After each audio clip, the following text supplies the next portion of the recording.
Namo tassa bhagavato arahato samma sambuddhassa. Namo tassa bhagavato arahato samma sambuddhassa. Homage to the blessed, noble, and perfectly enlightened one. Homage to the blessed, noble, and perfectly enlightened one. Namo sadanto suchetoye lahadi samyao samputoshe. Namo sadanto suchetoye alahati samyang sambuddhasye. 无上甚深微妙法，百千万劫难遭遇。我今见闻得受持，愿解如来真实义。Supreme and wondrous Dharma, subtle and profound, rarely is encountered even in billions of eons. But now we see and hear it and accept it reverently. May we truly understand the Buddha's actual meaning. 好的，师父上人，各位师兄，大家阿弥陀佛。Venerable Master, Dharma friends, welcome to our Sutra lecture. Glad that you're here with us. Hey, everyone. Dear friends from around the planet, we're about to begin our weekly lecture investigating the Flower Garland Sutra, and I hope that's what you came for, because you will not go away empty-handed. We've got a lot of Buddhas to meet today. So to get us going, let's begin with an invocation, spiritual presence, inviting the Buddhas and Bodhisattvas, the Avatamsaka assembly, and the gods and the dragons, the Eightfold Pantheon, spiritual Dharma protectors, Tianlong Babu, Hu Fa Shan Shen, to draw near. Here we go.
We would like to acknowledge the Kombumerri people of the Gombe language region here in southeastern Queensland, who are the traditional storytellers and custodians of the land where this monastery is located.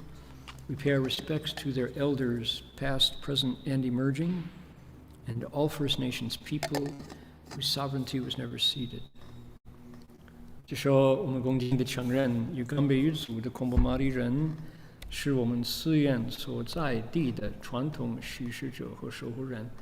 我们向过去、现在和未来的长者们致敬，并且向所有从来没有放弃主权的第一民族的原住民致敬。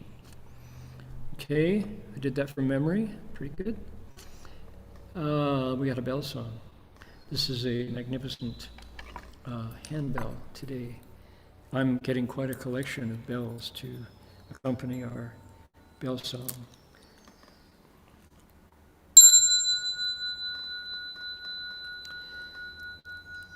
Bell sound wide resounds throughout 100 million worlds. A Buddha's law is heard and spread all throughout the triple world. The wondrous sounds that everywhere fill the Dharma realm with peace. May those who hear it gain the strength to follow in faith the Buddha's path. 众生传3000劫内，佛法让万亿国中，共寻其法界和平，以报他脑后的。Okay. May it be so? Okay. We are translating into Mandarin. I have a kind-hearted translator who is today in a small town in Zhejiang province, taking my English words and translating them into Mandarin, sending those out over the firewall into China and all places where people want to hear a Chinese translation.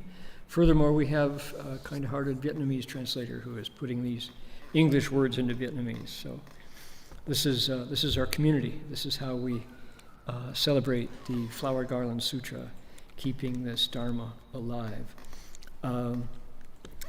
So I want to remind everybody that we are answering questions. We're receiving questions and then looking into them with everybody. So to say I'm going to answer your question, that's wishful thinking. It's not for sure that I even understand the questions, but I try, and I will give it an honest response.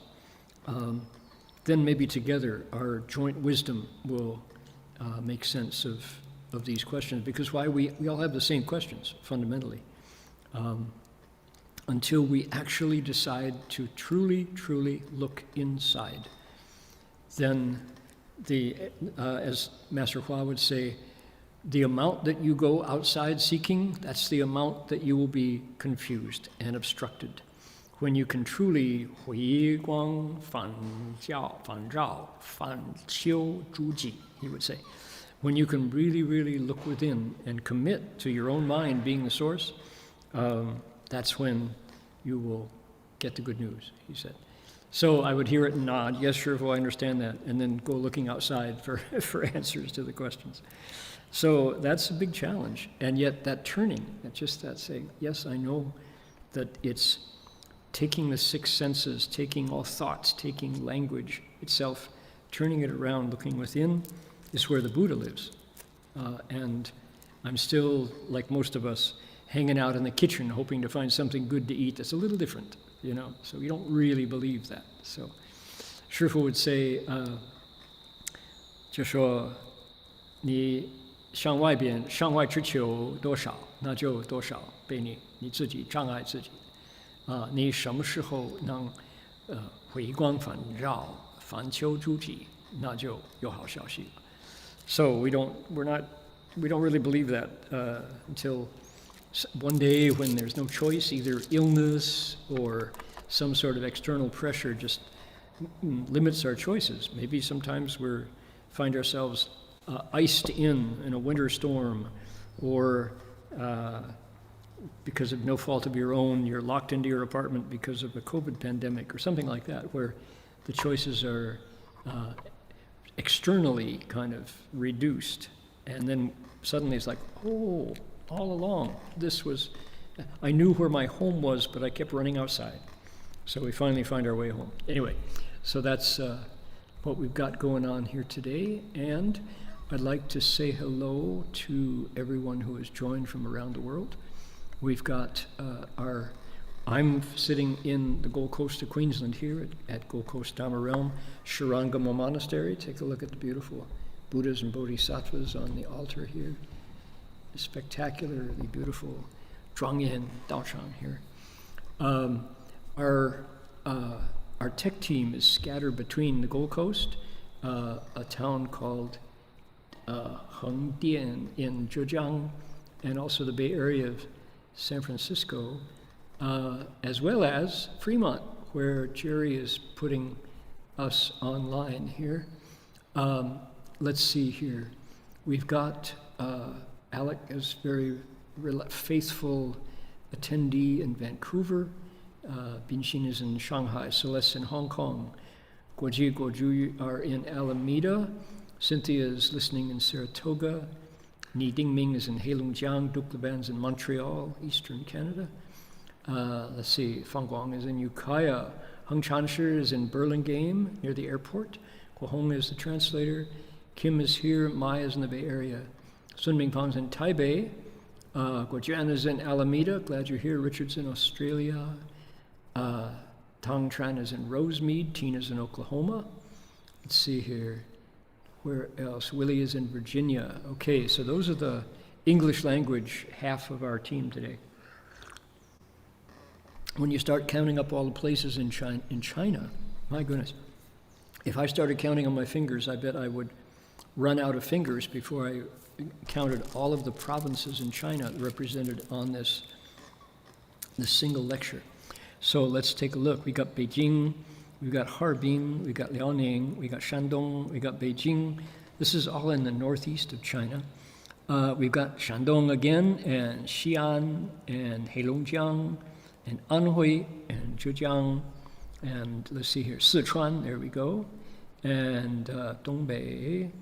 Then we've got Anhui, and Beijing, and Hebei, and Harbin, and Jiangsu, and where else here? Xinjiang, okay, 最西部, Xinjiang.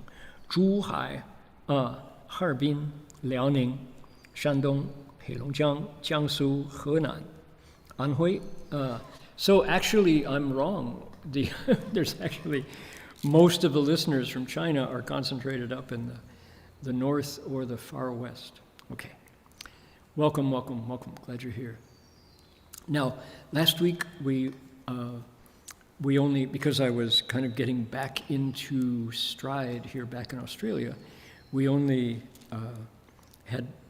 covered 2 lines of text, and we need to go further. We need to get more text in so that Sudana's story, people stay connected to it. So what's going on?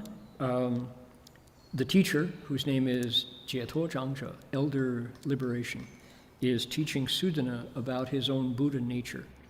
And Sudana is in the middle of hearing the names of Buddhas and first of all, it's what a Buddha is. And he's getting a crash course. He's getting a real lesson in what to expect when you hear Buddha. Is it just that statue up there on the altar behind me? Well, that's included, but that's not limited to images sitting on an altar by themselves or with 2 bodhisattvas or 2 disciples. So look at my desktop here. Here's the Buddha, Shakyamuni, and he's got a flower in his hand, and over here he's got an attendant with a bowl full of flowers. And over here, as everybody can see on the right-hand side of your screen, that's Mahakashyapa. Mahakashyapa, the elder who was foremost in ascetic practices. This guy was tough. He was really made of cast iron or stainless steel, and he practiced every one of the difficult ascetic practices. So this Mahakashyapa, he was a Brahmin originally, and he met his wife, who was also a Brahmin, but they decided that they were going to stay pure. They were married, but they lived together as friends and continued to cultivate powerful ascetic practices. So when the time came for the Buddha to pass on his robe and his bowl, he knew he was going to enter nirvana. He wanted the Dharma to continue, so what did he do? He passed it on to Mahakashyapa. And this is the scene where he's holding up a flower, and Kashyapa is said to smile. He smiles just to indicate that he understands the mind-to-mind teaching that goes beyond words and language. 不立文字, 心语心印, right? This is the mind of the patriarchs.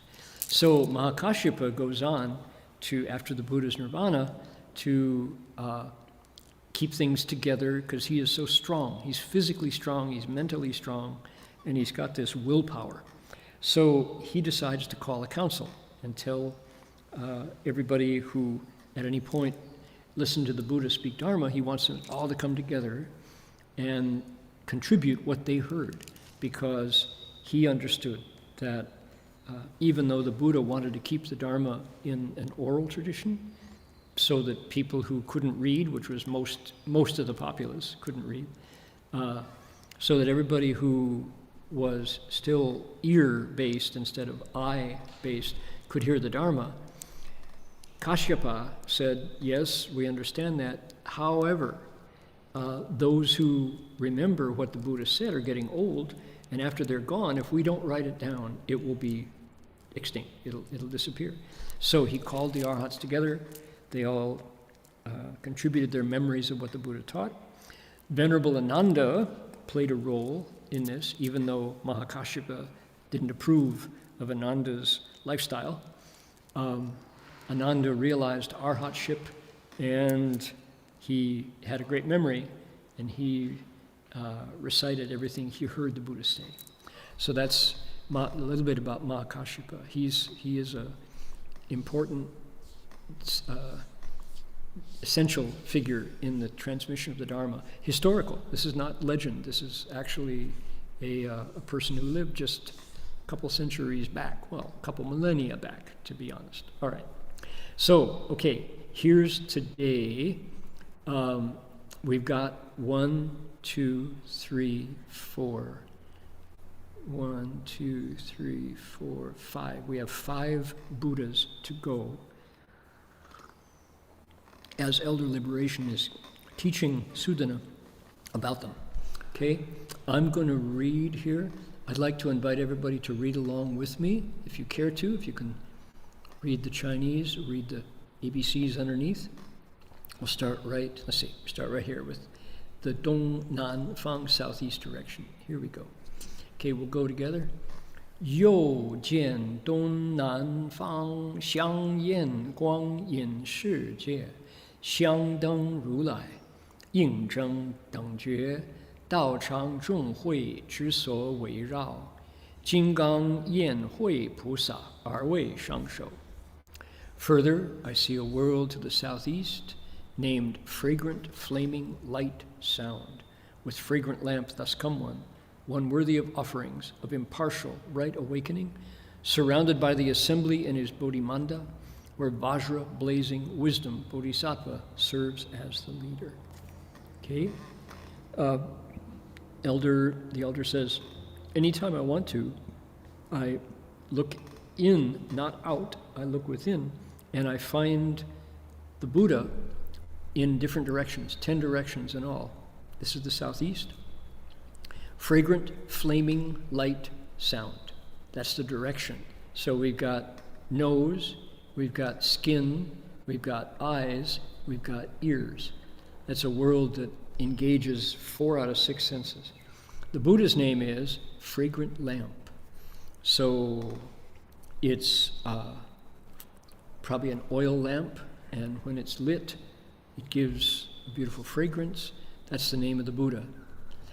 Thus come one worthy of offerings impartial right awakening is a title. We went over it last week. This is Tathagata is a title. Arhat Samyak Sambodhi, right? So, when we do our Dharma request, Namo Tassa Bhagavato Arahato Samma Sambuddhassa, that's this. That's that in Pali. Homage to the Blessed, Noble, and Perfectly Enlightened One. There it is. That's it. So when we request, we're invoking the Buddha's titles. He's surrounded in his Bodhimanda by disciples, by bodhisattvas, by devas, by kings, by Dharma protectors, by scary Vajra knights. In some pictures show the Buddha with animals in the assembly, lions and different spiritual beings. And the bodhisattva there is named Vajra Blazing Wisdom. Okay? That's what you see when you see a Buddha. You get all that in the package. Ready?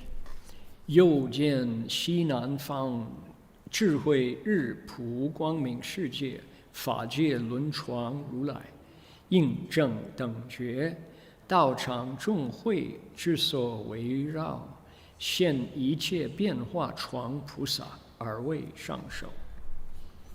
Okay, same pattern. Here we go. Further, I see a world to the southwest named Universally Radiant, Son of Wisdom, with banner of Dharma realms wheel, thus come one worthy of offerings, of impartial right awakening, surrounded by the assembly in his Bodhimanda, where banner that reveals transformations Bodhisattva serves as the leader. Okay, so you got the pattern, you can put it together. This he says, further, I see a world, different direction, southwest this time. And the place is called Universally Radiant Sun of Wisdom. The Chinese is 智慧日, wisdom sun, pu, everywhere, 光明, shining world. So a world called pervasive radiance, wisdom sun. Wisdom sun of pervasive radiance. Wisdom sun that shines everywhere. Okay? And the Buddha's name is, take a look here. Here's Tathagata, worthy of offerings of equal enlightenment. Okay, equal awakening. And his personal name is Fa Jie Lun Chuang. So Chuang is a banner, it's a flag. Like when you go to the football match or the footy and there are flags, or you go to the Olympics, the Olympic procession, every country's flags marches in. Maybe you watch a Chinese martial arts film period piece and they raise the flag and it says Wei, the state of Wei, and the other one says Song, the state of Song. Right? These are flags. Chuang is that kind of flag. Lun is a wheel. So wheel flag. Wheel could even mean circular. So possibly it's one of those circular banners that you see. And Fa Jie, Dharma Datu, Dharma realm, wheel, flag, Tathagata. So the Buddha's name, strange name, huh? The flag with a wheel on it, maybe the wheel is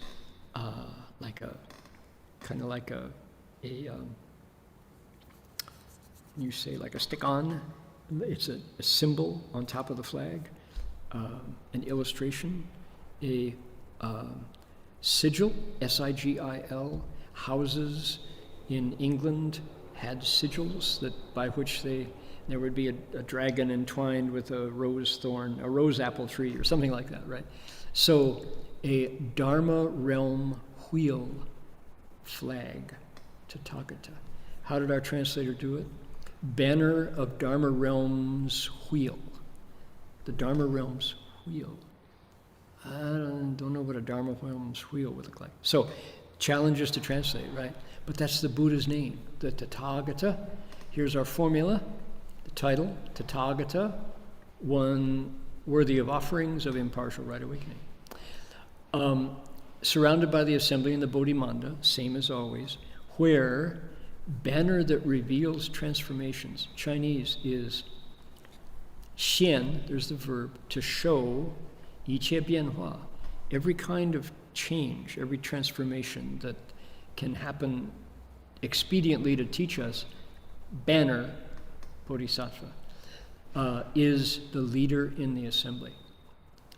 So that's how we know about each different world, and what's different about it is, what do we get? We get the name of the world, the name of the Buddha, his title, it's always the same, surrounded in his assembly, always the same, and the Bodhisattva's name, which is different according to the world. So that's the information for each of these worlds that elder liberation is sharing. We have a new custom in our translation group, which is titles, when it's Bodhisattva or Buddha, go before the name. Why is that? Because we say President Biden, President Obama. We don't say Obama President or Biden President. So the title should go, in English translation, should go first. So Bodhisattva, banner that reveals transformations. If you have a long series of titles, that gets pretty awkward. So that's probably putting the name first is good. Okay, so far so good. One more. Right here. Here we go. 又见西北方. That's the first tone. 又见西北方，普清净世界，一切佛宝高盛传如来，应真等觉，道场中会之所围绕，法传王菩萨，而为上首. Okay, good. Here we go. English, starting here. Further, I see a world to the northwest named Universal Purity World, where Buddha's jeweled, tall, and sublime banner thus come one worthy of offerings, of impartial right awakening, surrounded by the assembly in his Bodhimanda, where regal Dharma banner Bodhisattva serves as the leader. Okay. Northwest. A world called Universal Purity, Pu Qingjing, right? Yep. A world called Everywhere Pure, with the Tathagata, worthy of offerings, impartial right awakening, Buddha's jeweled, tall, and sublime banner. This is the Buddha's name. Buddha's jeweled, tall, sublime banner. Okay, there you go. What do we know? 一切佛宝高盛传如来.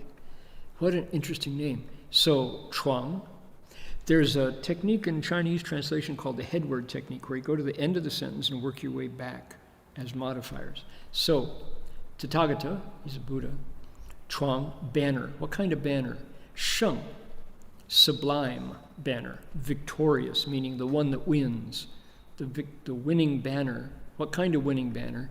Gao, lofty winning banner. What kind of lofty winning banner? Bao, valuable, lofty winning banner. Bao is it's a jewel, but it also means to be worth something, really worth a lot. It's valuable. So valuable, lofty, sublime banner. What kind of valuable, lofty, sublime banner? For Buddha, jewel, lofty, sublime banner. What kind? Buddhas, plural. Buddhas, sublime. Buddha's valuable, Buddha jewel, lofty, sublime banner. There you go. Got that much? There'll be a quiz later, so take notes. Okay. So our pilgrim's teacher says that's the northwest, Shibeifeng. Two more directions to go. Usually it's above, below and above. Okay, so next is above. Ready? Here we go. 又见上方佛次第出现无尽世界，无边智慧光圆满传如来，应整等觉，道场中会之所围绕，法界门传王菩萨，而为上首. These lines are all different links, so it's hard to get everybody in sequence. Here we go. Ready? English is easier. Here we go. Further, I see a world above named infinite succession of Buddhas with perfect banner of boundless wisdom light, thus come one worthy of offerings, of impartial right awakening, surrounded by the assembly in his Bodhimanda, where regal banner of the gateway to the Dharma realm, Bodhisattva, serves as the leader. Okay. Let's put our puzzle pieces together. This is like a jigsaw puzzle. The template is always the same. What's more, says who? Says Elder Liberation to Sudana. I see a world above. There's our direction. This is 9 out of 10. We only got one more to go. I see the world above. The world's name is infinite succession of Buddhas. Buddhas coming and going, with a Buddha, a Tathagata named perfect banner of boundless wisdom, light. Okay, check it out, you translators. The world, here's the Buddha's name. Okay, so Rulai, right here, Tathagata, and then the rest of the title. What kind of Tathagata? Banner Tathagata. What kind? Yenman, complete and full banner. What kind of complete full banner? Light, complete full banner. What kind of light, complete full banner? 智慧, wisdom's light, complete full banner.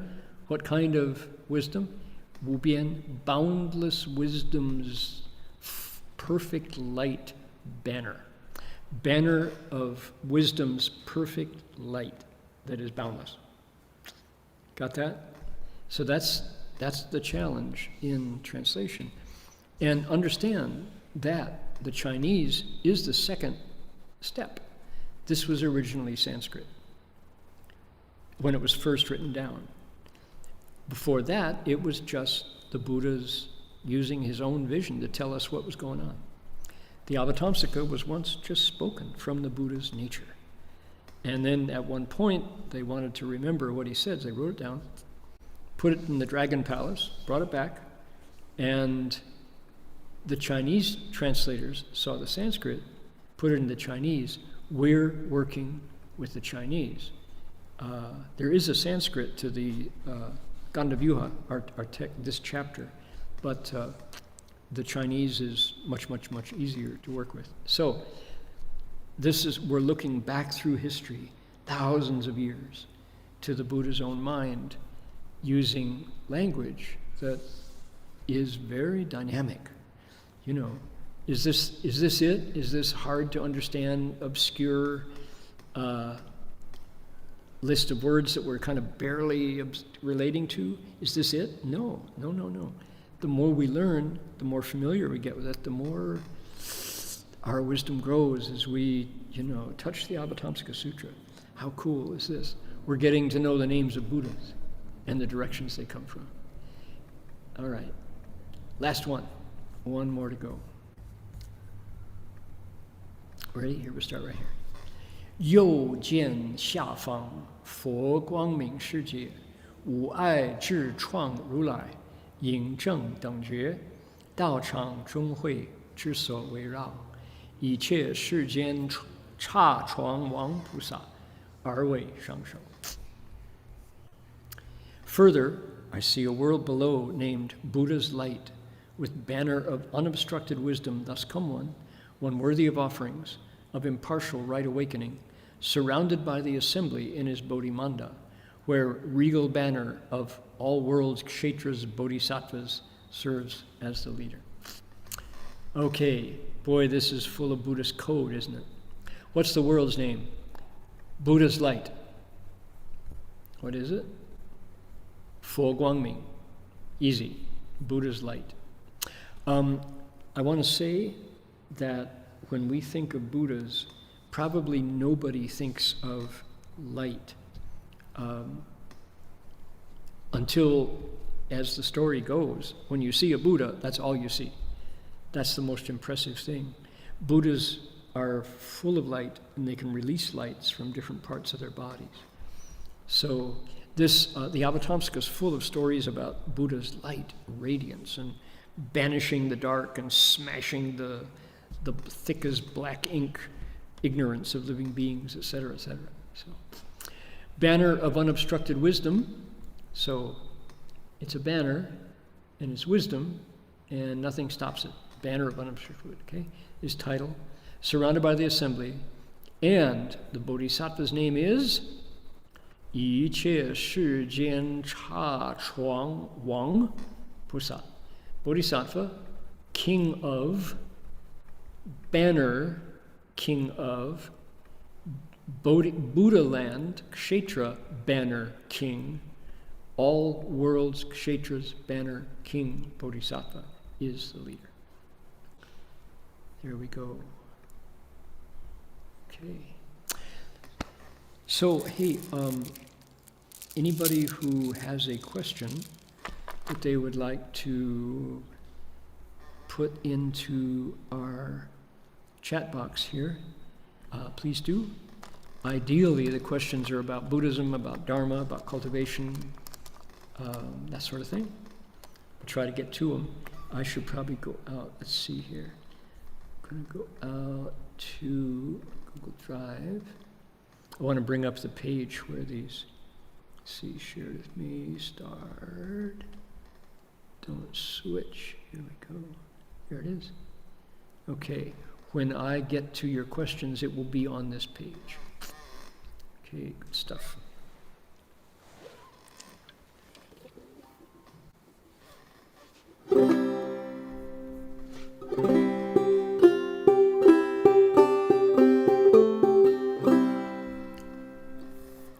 Here's a song not about a Buddha as we are reading them, but this is a Buddha to be. And it's from the pages of the Lotus Sutra. Our dear Dharma friend, Alan Sanaki, passed away just a few months back after prolonged complications of a stroke. And Alan was the one who introduced everybody to this beautiful Buddhist song written by Greg and Ben, who are longtime students of Suzuki Roshi at Tassajara in California, Zen folks. Great rendering. This song completely does what I'm trying to do, which is capture Buddhist literature into song. Otherwise, if you don't read the Lotus Sutra, you'd never know about the Bodhisattva never disparaging. He's a real hero from the Lotus Sutra. And the thing that he did is he bowed. The Buddha, Champu Ching Pusa, he would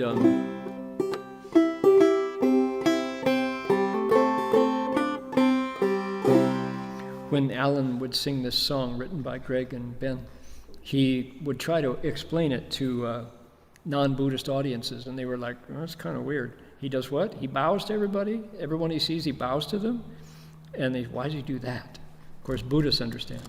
But this is from the pages of the Lotus Sutra. And what Champu Ching Pusa, what he did was, he would say, I would never look down on you. I'd never disparage you or keep you at arm's length. You only see your weaknesses. I only see your strengths. I would never despise you or put you down in any way, because it's clear to me, I can plainly see you'll be a Buddha someday. And then he would go, Amitabha. Now, as the story goes in the sutra, people didn't receive this with equanimity. They would say, don't be such a weirdo. Why are you bowing to me? Stop that, And they would throw things at him, and they would curse him and revile him. But he didn't quit. He just kept on. He was a complete altruist, and maybe you could say, kind of obsessive about his optimism. But we need some more optimists in the world.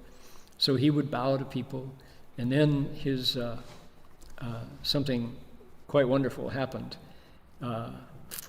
He heard the Lotus Sutra being spoken in the sky, and the Buddha predicted his Buddhahood. So it's a great song. Highly recommended that you read the Lotus Sutra original. Here you go.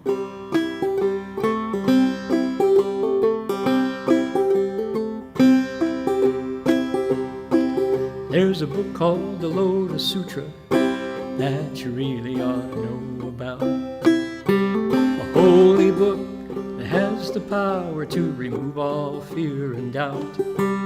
And the book tells the story of a man who means the world to me, who could just as well have been a woman, except for male hegemony. And they call him the Bodhisattva never disparage, the Bodhisattva never despise. I'm making it my ambition to see the world through his pure eyes. Here's your chorus. You want to join me? I will never disparage you or keep you at arm's length. You only see your weakness weaknesses, well, I only see your strengths. I would never despise you or put you down in any way, 'cause it's clear to me, I can plainly see you'll be a Buddha someday. Amitabha. If you don't do any of the singing, you can join me in the Amitabha. We'll do it Tiriga, just to see. Here's how you do it. You go 2 times. There. Okay. So you go, 'cause it's clear to me, I can plainly see you'll be a Buddha someday. Amitabha. One more time. Amitabha.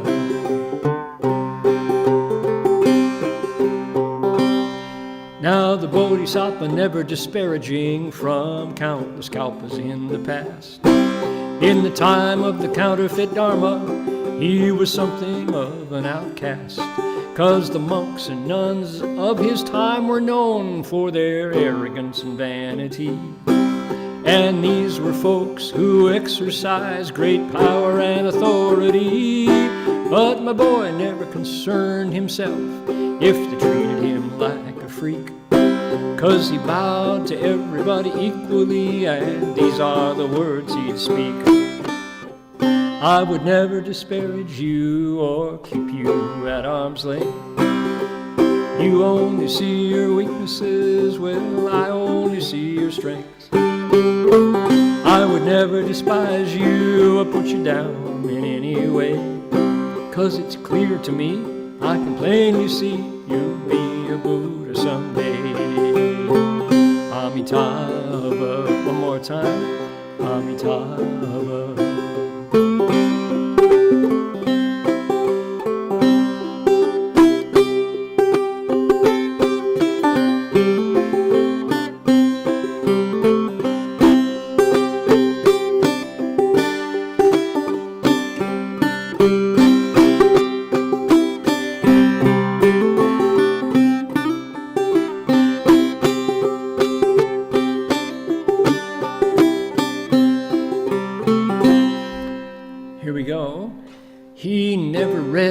Recited the scriptures much, he only liked to practice respect. But the monks and nuns of his time didn't meet it like you might expect.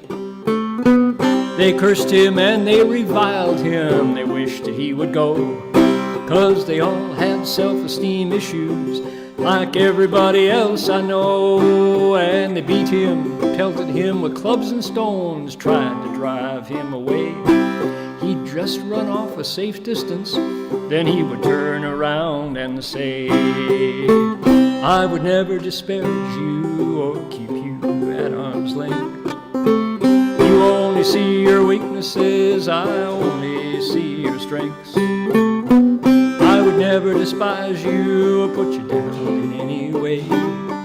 It's clear to me, I can plainly see you'll be a Buddha someday. Amitabha, Amitabha. Okay, we got one more verse. Here we go. And so it went on for years and years. He was the target of scorn and abuse, but still our hero never shed no tears or wondered what's the use. Till he came to the end of his natural lifespan, he lay down fixing to die. And he heard the Holy Lotus Sutra being preached up in the sky.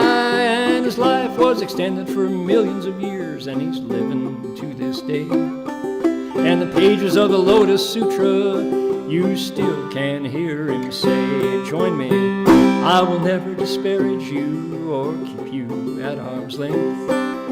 You only see your weaknesses, well, I only see your strengths. I would never despise you or put you down in any way, 'cause it's clear to me, I can plainly see you'll be a Buddha someday. 'Cause it's clear to me, I can plainly see you'll be a Buddha someday. Amitabha.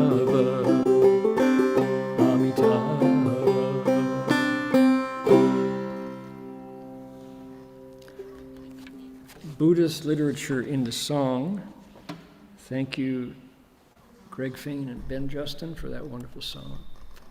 For Alan Sanaki for making that song go further.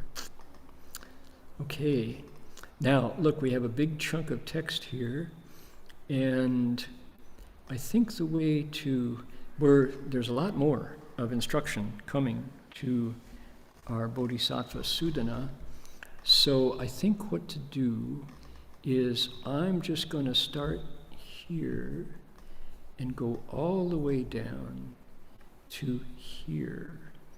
Let's see here. Yeah, all the way down to me. Okay, that's what we'll do. Okay, so bear with me while you can certainly read as we go. Here we go. 善男子，我见如是等十方各十佛刹为陈述如来，彼诸如来不赖至此，我不往彼。我若遇见安乐世界阿弥陀如来，随意即见；我若遇见旃檀世界金刚光明如来，妙香世界宝光明如来，莲花世界宝莲华光明如来，妙金世界极净光如来，妙喜世界不动如来，善住世界狮子如来，净光明世界月觉如来，宝狮子庄严世界毗卢遮那如来，如是一切悉皆即见。Okay. What does he say? He says, I'm going to trying to fit this onto our page. There we go.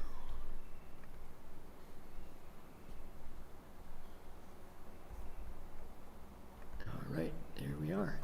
He says, good man, I see thus come ones such as those in each of the 10 directions, as many as dust particles in 10 Buddha kshetras. Yet none of those thus come ones come to where I am, nor do I go to where they are. If I want to see Amitabha, thus come one, in the world named happiness, I see him as soon as I formulate that idea. If I want to see light of Vajra, thus come one, of the world named sandalwood, or jeweled light, thus come one, of the world named wonderful fragrance, or jeweled lotus flower light, thus come one, of the world named lotus, or still and tranquil light, thus come one, of the world named wondrous gold, or unmoving, thus come one, of the world named wonderful bliss, or lion, thus come one, of the world named good dwelling, or moon enlightenment, thus come one, of the world named mirror light, or Vairochana, thus come one, of the world named jeweled lion adornment. I can see each of these Buddhas immediately. Okay. All right, what do we have to say about that? I'm going to let everybody listen to the voice of our teacher for just a moment. I'm going to step away and be right back as you listen to our teacher put voice to the Song of Enlightenment, and I will return promptly. Be right back.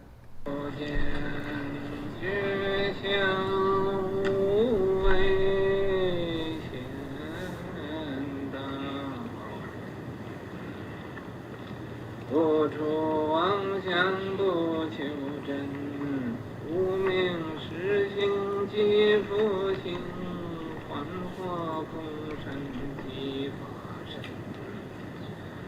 法身教了无一物，本愿自性见真佛，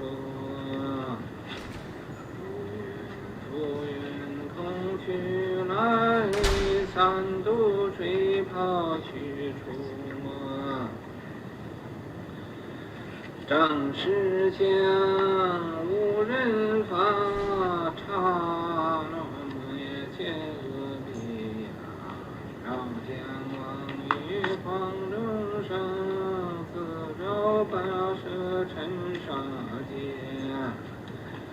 顿教了如来禅，六度万恒体正圆，能以明明有六趣，教后空空无大千，无追伏无损益，寂灭心中莫问你，必来尘间未曾莫今日分明须剖析。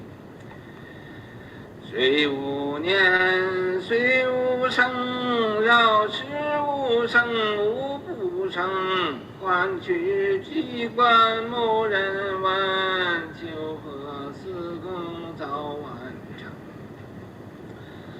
方此大摩巴作，寂灭心中随因着，诸行无常一切空，即是多见觉性无为显道，不出妄想不求真，无名实性即复性，幻化空身即法身，法身教了无一物，本愿自性见真佛，无缘空去来，三途水泡去除没，正实相无人法，刹那灭切恶彼呀，绕将往于黄中生，自周八舍尘沙界，顿教了如来禅，六度万恒体正圆，能以明明有六趣，教后空空无大千，无追伏无损益，寂灭心中莫问你，必来尘间未曾莫今日分明须剖析。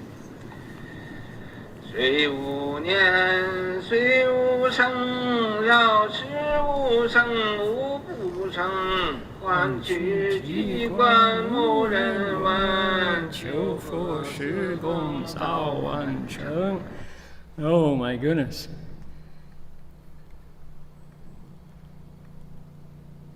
That's our teacher. That voice is, we don't listen to it enough. 无罪福无损益，寂灭心中莫问你，必来尘境未曾磨，今日分明须剖析。We're in the process of putting that in English, so folks who think, what was that all about? I mean, that sounded very compelling. That's our teacher, Shangshen Xiaohua Lao, giving us a Song of Enlightenment. We keep threatening to get it recorded. The only difficulty is it's 63 verses, and if we try to run it straight through, nobody's going to listen to 63 verses of anything. So we have to, but it is a priceless Dharma treasure from the Tang Dynasty, a Chan master who really saw his mind, Ming Xin Jian Xing, and then translated that into a song. Okay, coming up. We'll let you know more about that. So what do we have? This was our good and wise advisor, Elder Liberation, giving us the names of Buddhas. I'm going to do it again. There we go. Giving us the names of Buddhas whom he can see. We heard 10 of them, the names of the Buddhas and the worlds they live in. But then the key thing, this is the part that Sudana was not expecting, which is this line right here. He says, good man, I see Tathagatas, thus come ones, like these, in 10 directions, in as many as dust particles in 10 Buddha lamps. That's a lot of Buddhas. And yet, none of them come to where I am, nor do I go where they are. Here's the Chinese. How many? He sees lots of Buddhas. 彼诸如来不来至此，我不往彼. Okay? 12 characters. I'll give it to you one by one. Take a look here. These Tathagatas, plural, these thus come ones, 不来至此, do not come to here. 我不往彼, I, likewise, do not go there. Okay, what do you do with that? How do you make sense of that? This is clearly an inconceivable state of a real bodhisattva that he wants to teach Sudana. This is Elder Liberation's incredible gateway to liberation. This is his Jietoman, his door to liberation. Each of the teachers gives that to Sudana, their the way, the method that they used in order to wake up, in order to leave birth and death. And he's given, we kind of went, 10 Buddha's names. Thank you very much. That's a lot of Buddha's names. But then he says, I see them as soon as I want to. If I want to see Amitabha, we just went, Amitabha. If I want to see Amitabha in a world called happiness, Jila, as soon as I have that idea, I see him. Okay, so your mind is very broad, clearly. Your mind is, time and space have yielded to your mind, clearly, right? Time and space are not a problem. Anytime, anywhere, he wants to see the Buddha, he can, with that thought. That's the first one. We have 9 more. Light of Vajra, thus come one, in a sandalwood world. Jeweled light, Buddha, in the world named Wonderful Fragrance. Jeweled lotus flower light, the light of a jeweled lotus flower, in a world called lotus. Still and tranquil radiance, Tathagata, in a world called wondrous gold. Unmoving, thus come one. Achala, right? Budong, Tathagata, in a world called wonderful bliss. Or, check this out, lion, thus come one, in a world called wholesome abode. Or moon awakening, Tathagata, in a world called mirrored light. How does that? Let's see here. Pila Jana, see. Jing Guangming, the light of the mirror, the radiance of a mirror, Tathagata. Or Vairochana, that's the Buddha right behind me on the altar. That's Vairochana Buddha, the teaching host of the Avatamsaka, in the world called jewel lion adornment. Okay, so we have lions taking a big part here in the symbols. I can see them immediately. However, this line we didn't get in the reading. Ran bi ru lai bu lai zhi ci, wo shen yi bu wang yi yu bi. Okay? However, all of these Tathagatas do not come to where I am. My body also does not go to where they are. He repeats himself. Okay. Right? Are you curious? Has that piqued your curiosity? How is this possible? So, how can one defeat time and space? How does when you meditate, what's on your mind? Probably discomfort. Probably the thought, is it time yet? Has he rung the bell? How long do I have to sit here? We have 5 minutes left, 2 minutes left. As soon as I look at my watch, he's going to ring the bell, and I'm going to think, oh, you cheated. Oh, you gave up, right? Do you have thoughts like that? I certainly do. Probably every meditation sit. And in other words, time and space are a huge burden for me. I'm obstructed by both of them. Not only am I not transcending time and space, I'm just stuck in my own sensations of discomfort or seeking bliss, or how come I'm not in the first dhyana yet, or maybe I am and I just don't know it, or, thoughts like that, chasing each other, mind spinning.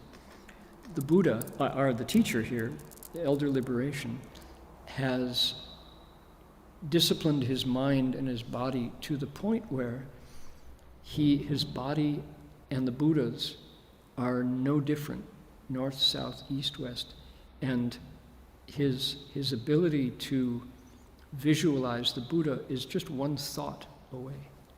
How about that? So this is the state of a good and wise advisor. And okay, now, bouncing out of the sutra back into our everyday world right now, at no time does the Avatamsaka Sutra recommend that we apply any substance,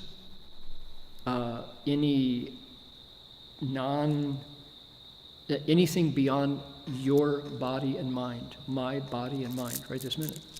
So the laboratory where this incredible physics-defying alchemy happens is this present body and mind.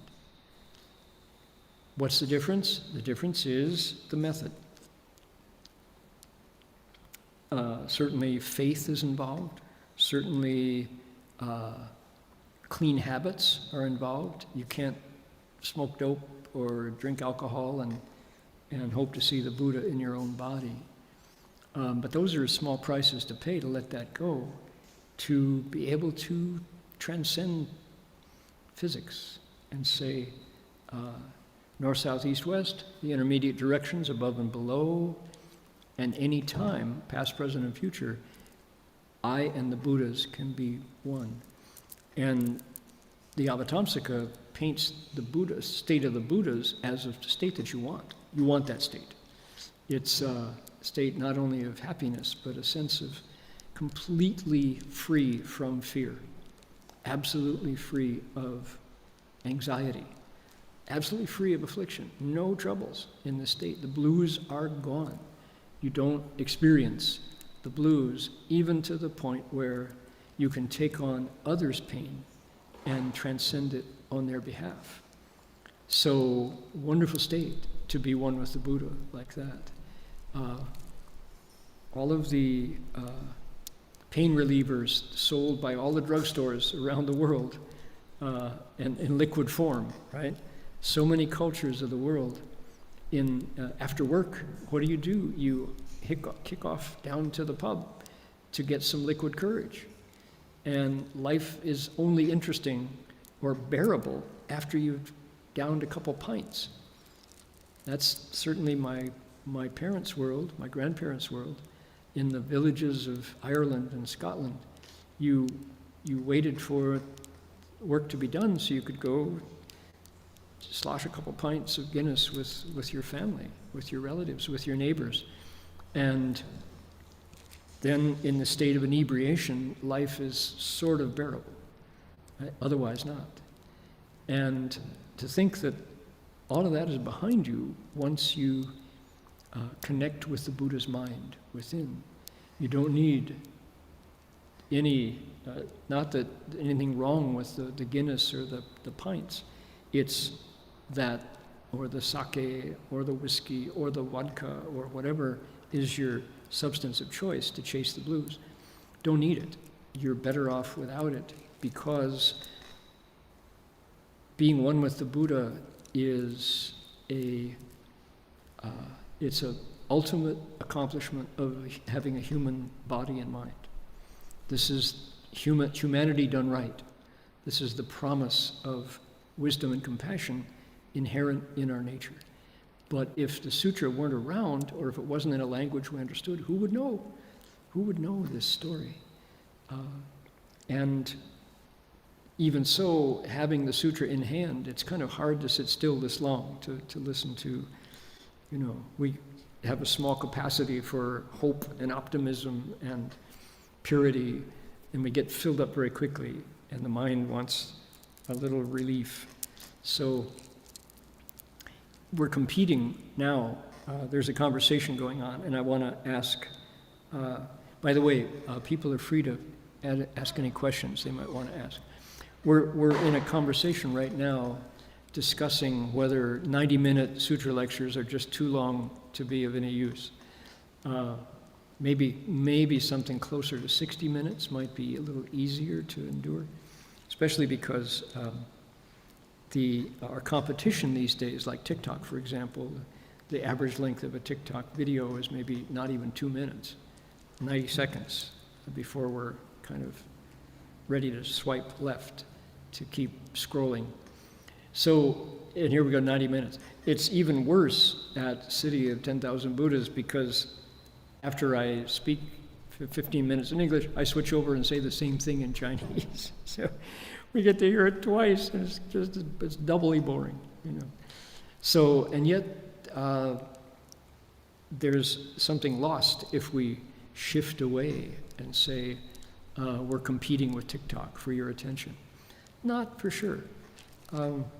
It's not everybody who would ever, in any situation, in any world, would want to hear the Avatamsaka Sutra in a couple languages.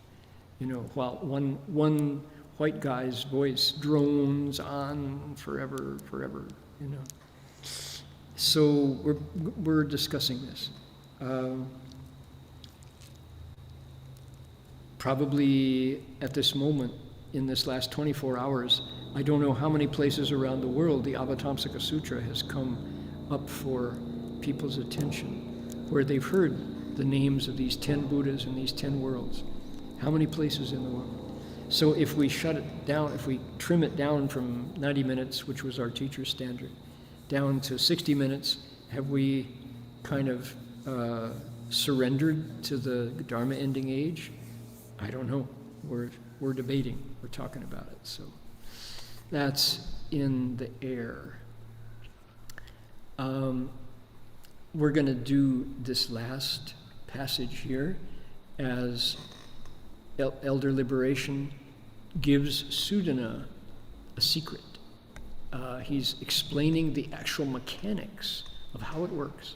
How is it possible for him to have all these Buddhas in all these directions available in his mind with one thought? How does it work? Okay, here we go. Start right here. Let's read it together. Those of you who can, here we go.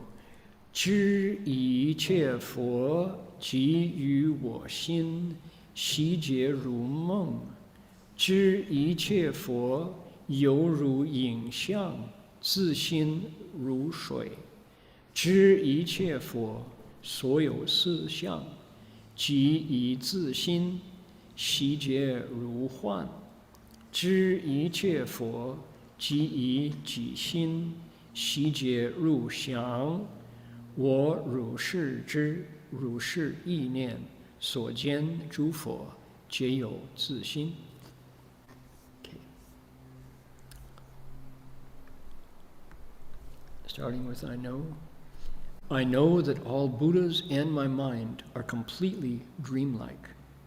I know that Buddhas are like an image or reflection, and that my mind is like water. I know that the physical characteristics of the Buddhas and my mind are equally illusory. I know that the Buddhas and my mind are like an echo. All these Buddhas that I see arise from my mind. This is how I know them, and this is how I remember them. Okay. So, what do you make of that? What do you get from that?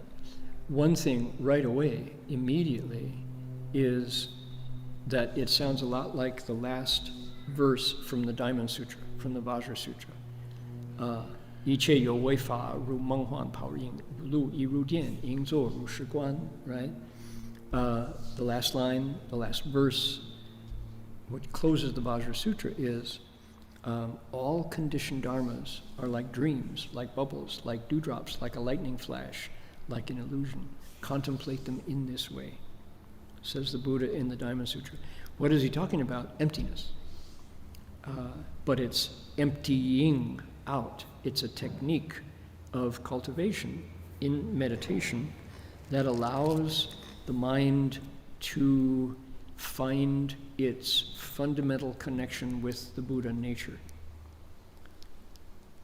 Okay, and so that's one thing. That's the similarity here, right? So dreams, images or reflections, illusions, echoes, those are all these quick-moving, transient images that we know what a dream is. We've maybe in the last 24 hours maybe been dreaming. We know what reflections are like. Think of a mirror.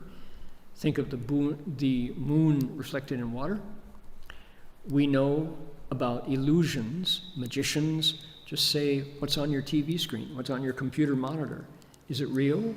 Unplug it and you'll see it's not. It's gone, right? Echoes. Hello, hello, hello. That's something we've all experienced. Elder Liberation says, Buddhas are like that. So is my mind. Ooh, now it's getting interesting. Buddhas are like that, but my mind is the same. So dreams, that's pretty quick, we get that. Wake up, it was just so real, my body reacted, and yet once I open my eyes, it's over, it's gone. Can't even remember what it was. Yesterday's dreams, gone.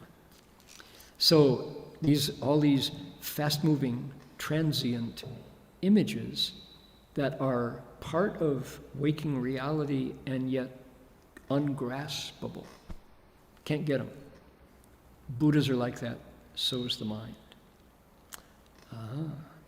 So what I want to point everybody to is that we're learning what Buddhas are like, we're also learning what the mind is like. And Elder Liberation says they're the same. That's how he can see any Buddha he chooses in any direction at any time, right in his own mind. And yet, how come we can't? What's the difference? That's the question here. So, very cool. Thank you, Elder Liberation. Thank you, Avatamsaka, for giving us this view into the nature of reality, but reality that is sublime, Buddhas, that kind of reality. How cool is that? Okay, here we go. Let's take a look. To be continued, right? Are you curious? I am. I really want to get the next step of Elder Liberation's instructions. Okay, let's see here. 阿弥陀佛 let's see here. 第一的问题是没有人住，发一次小火就能把所有功德烧成灰烬吗？会不会留下一个功德呢？So I think you know the answer to this question.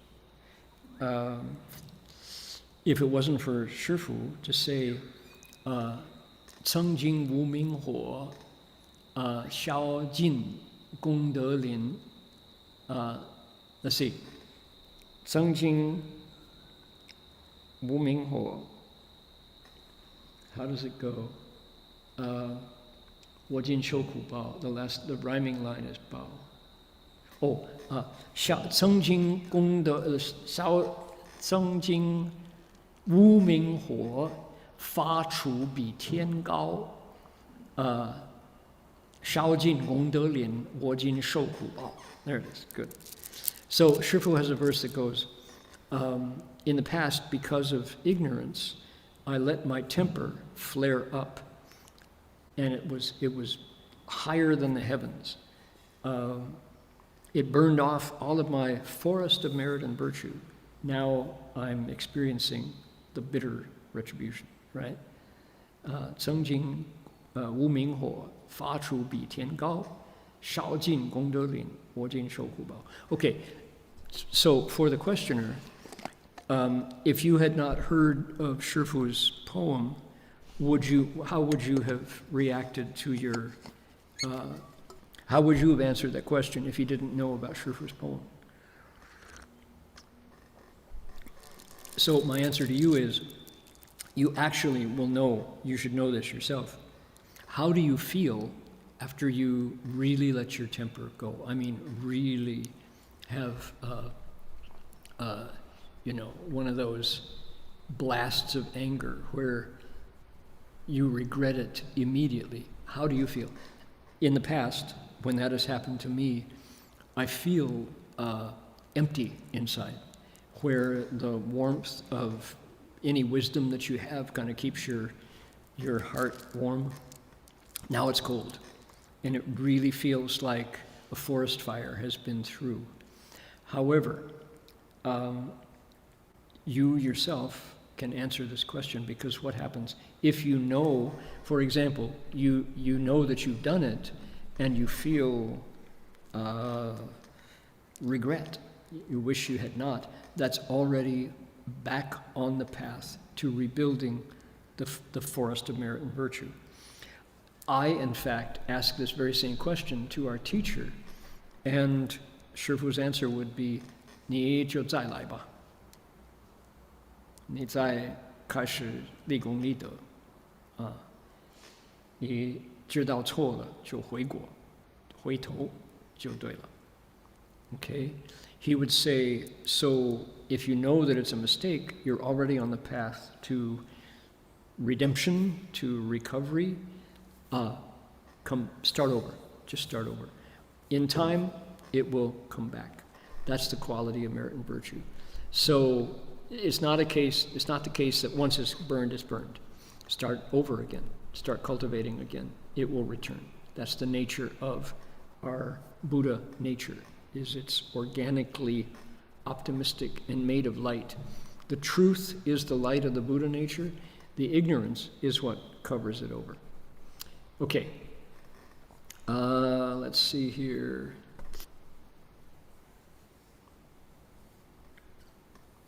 So what are the key points to grasp when studying the Huayan Shentan?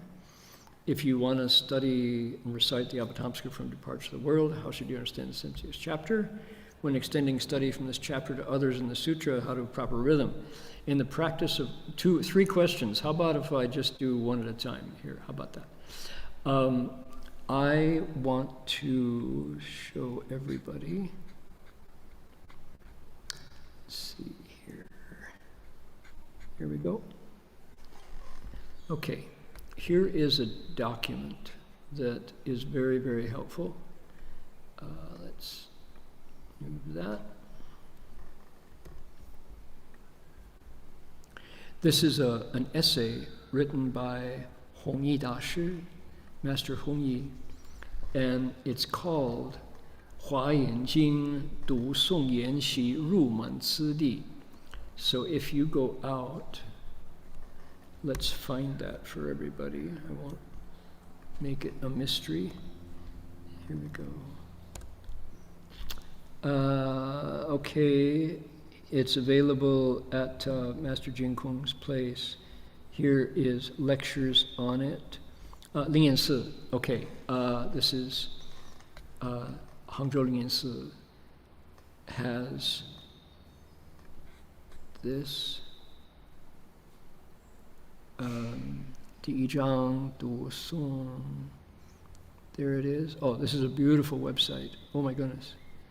Yeah, there's a lot here. Okay, so we will use our Dharma Brothers Ling Yan Si website. Let's send that out. Maybe Cliff or Jerry or Sam can send that to everybody.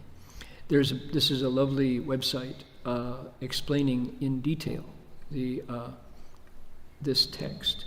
This text is written by Master Hong Yi, and he explains to us how to study the Avatamsaka chapter by chapter.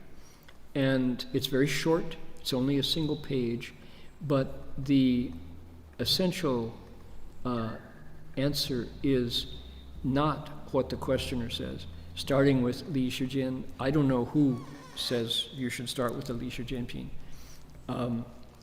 What Master Hong Yi says is start with the chapter 40, the last chapter of the third translation of the Avatamsaka, which is called the Ru 不思议解脱境界普贤恒愿品, the chapter on merging with the inconceivable liberated state of Samantabhadra Bodhisattva, chapter 40.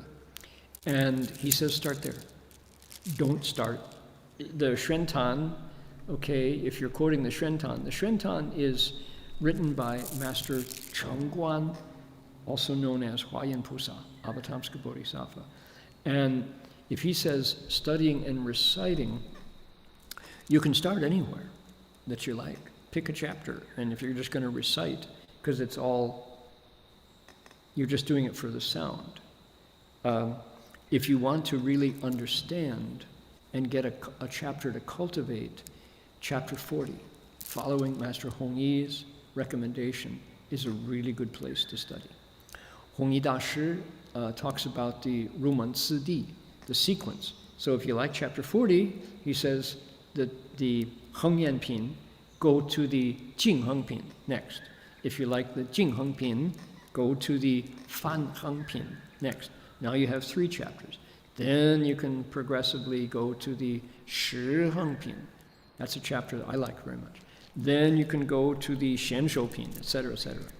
So I really like Master Hong Yi's essay because it's 1 page, it's short, it's easy to understand, and it's written by a contemporary 20th century monk who really wants people to like the Avatamsaka. If you want to turn people away from the Avatamsaka, give them a big long chapter or a list of, like, start at chapter 1, you know. Hong Yi Dashi says, over time, if you really think the Avatamsaka is great, go to chapter 1 and start. But you need to have a foundation before you can do that. All right? So, in the practice of opening the body's meridians, I don't recommend that. That's yoga. For lay people who take refuge in the Dharma, in all Dharma masters, how to understand and practice.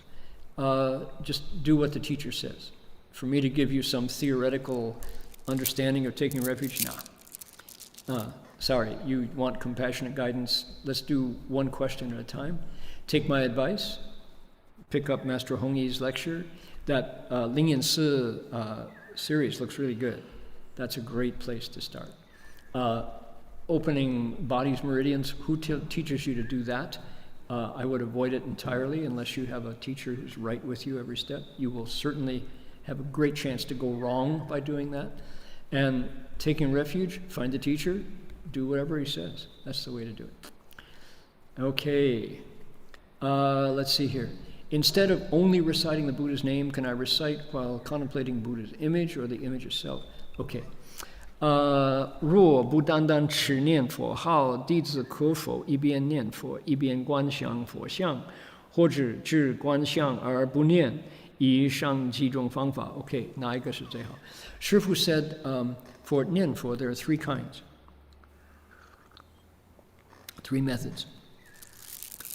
One is to have an image of the Buddha in front of you, let's say Amitabha.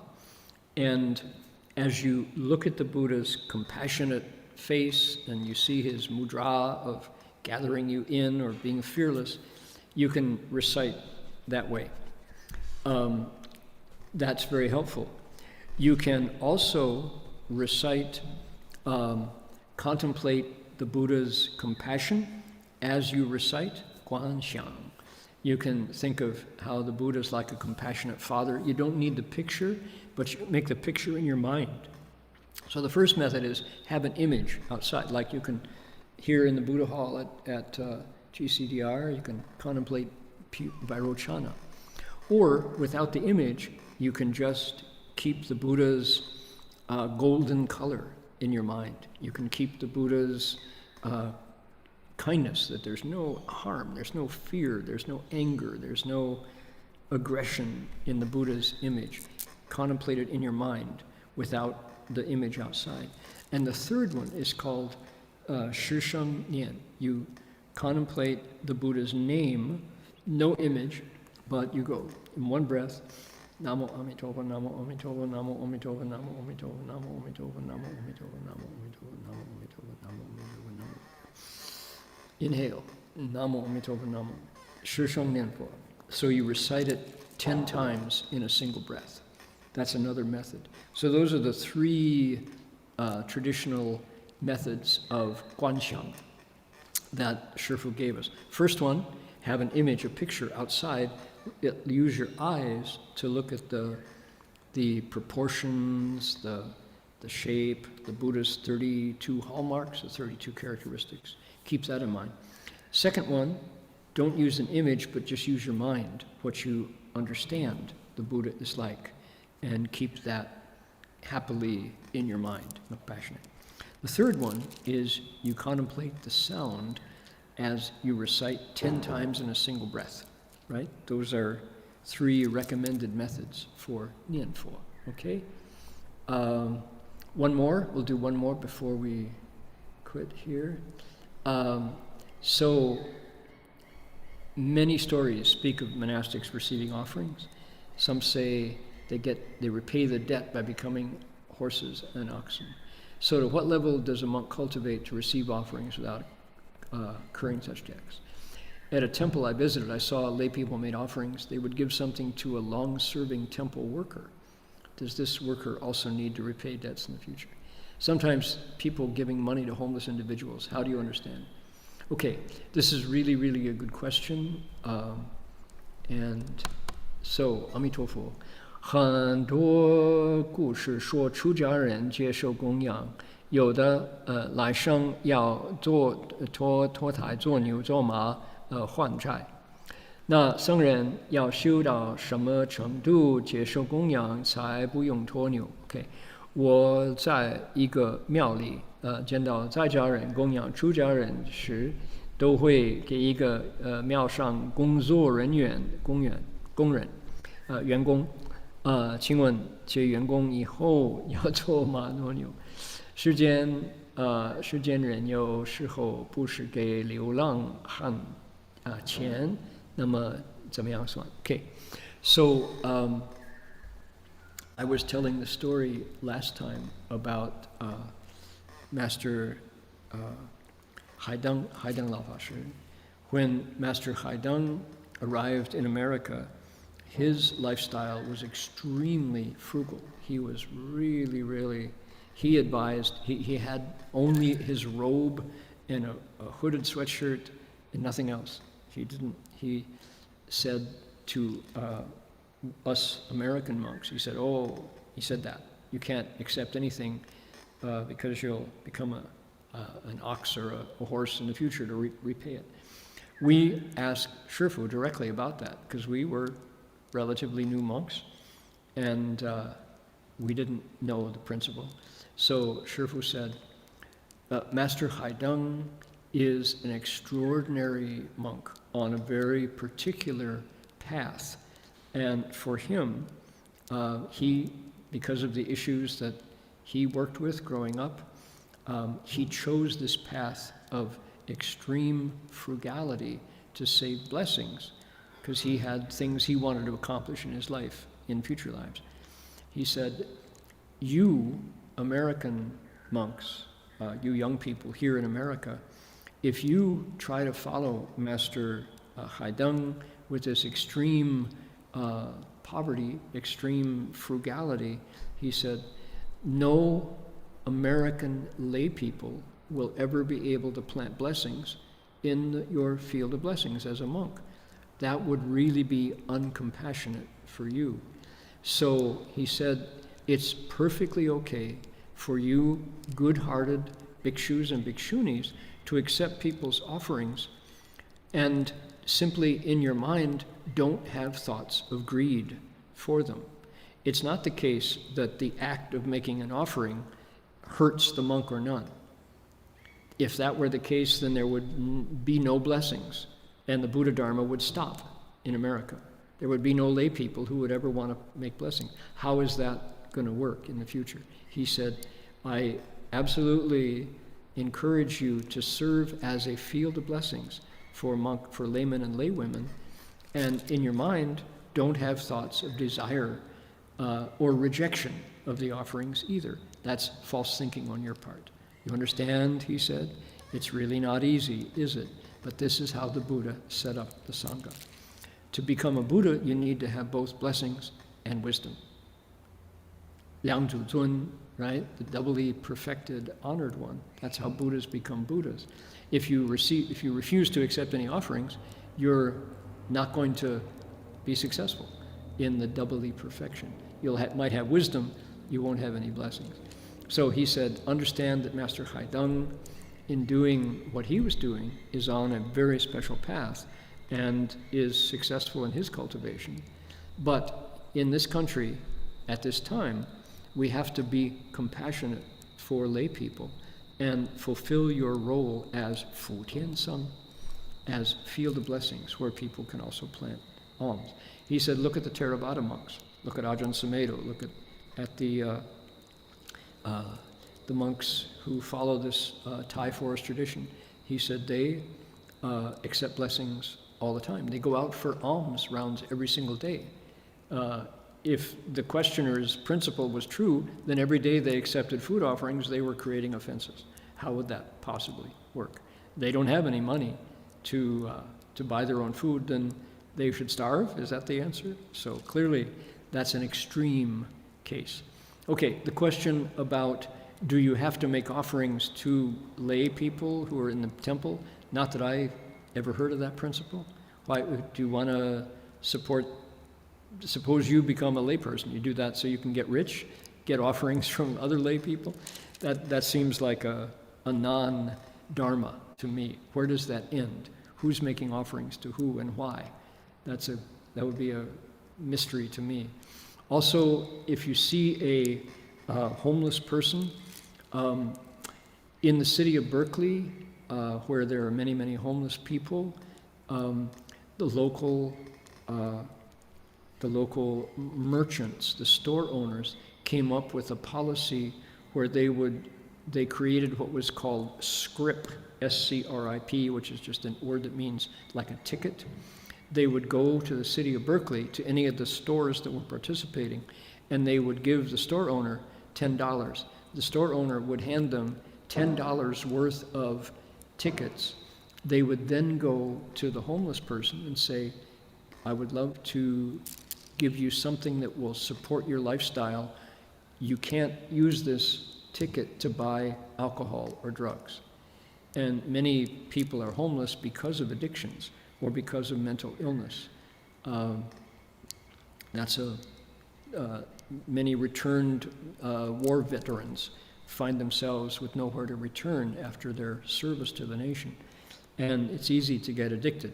So they could return the tickets for milk and bread and food and things that would support their needs without adding to their burden of addiction. So money is a difficult issue for homeless people if they happen to be addicted. In my experience, the homeless people who I passed every single day on my way to my classes when I was getting my doctorate, many of the homeless people just wanted company. They wanted a kind word. They wanted someone to notice them, to not spit on them or step on them or scold them or curse them, but simply sitting down beside somebody and saying, how are you doing? What would you like to share with me today? Could I give you a prayer? Could I give you a blessing? Could I hear about your family back when you were a child at home? I'd be happy to listen. Just a little bit of companionship, a little bit of humanity was worth more than money to many homeless people who just routinely get abused, slandered, sometimes kicked or physically abused. So that's worth much more than money. Okay, thank you for sharing this time with me once again. Next week we have more of Elder Liberation's secrets. Not secrets, they're hard-earned. Sudana had to earn this instruction from his teacher. But it's how, right in your human body and mind, you can transcend time and space and see the Buddhas. That's coming from elder liberation to Sudana next week. All righty. Indeed, let's see here. With that in mind of how we can benefit the world beyond money, I think what the world reads right now is wholesome vibrations of some good energy that has nothing to do with anger and polarization and fear and strife. Medicine Buddha is focused on creating that kind of energy to heal where things are broken and in pain, to replant things that are uprooted and not grounded, and to find harmony where there's conflict. So when we recite this mantra, that's what it's about. Please dedicate merit wherever you care to do so. And we'll see you all next week. Here we go.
Then before we're done, we've got Guanyin Bodhisattva we can all bow to if you care to.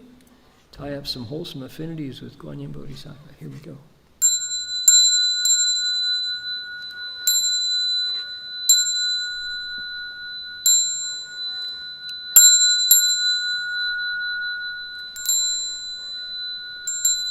Bow in respect to the Venerable Master.